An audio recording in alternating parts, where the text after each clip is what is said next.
The case I have is Evan Miller versus Alabama. July 15th of 2003, 14-year-old Evan Miller, a friend and Miller's neighbor, went to the neighbor's residence to smoke some marijuana that was purchased from Miller's mother and play drinking games. After doing so, the neighbor ended up falling asleep. Miller decided to steal the man's wallet, take $300. While attempting to put the wallet back in the man's pocket, the man woke up, grabbing Miller by the throat, which ultimately ended up in an altercation. Miller grabbed a bat, beating the man unconscious. Miller and his friend left the residence, returning sometime later, setting fire to the residence, killing the neighbor.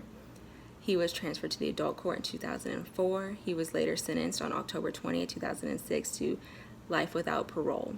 After this sentencing, he filed motions stating that it violated the Eighth Amendment of cruel and unusual punishment.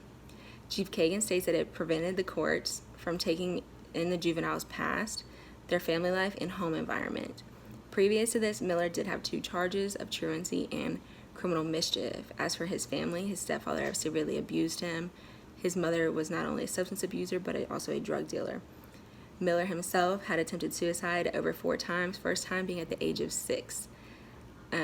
Justice Kagan states that life with parole does not allow room for rehabilitation, stating that a juvenile does have a chance at changing since their minds are not fully developed, their decision making isn't completely clear, there is a chance that they are able to change.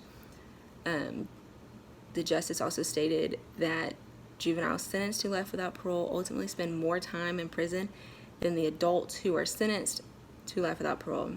Juveniles can spend 40 to 50 years in prison, while adults with the same sentence can serve 20, 30 years in prison. In 2012, the Supreme Court ruled 5-4 that sentencing juveniles to life without parole does violate the Eighth Amendment due to this reasoning.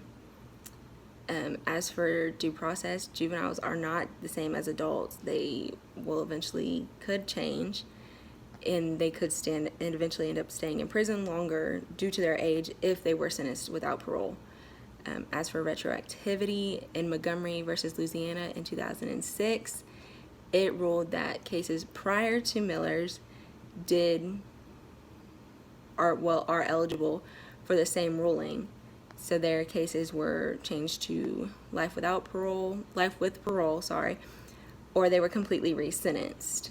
So yeah, that's Evan Miller versus Alabama. That happened in 2012 with the Supreme Court, now making it illegal to sentence juveniles to life without parole.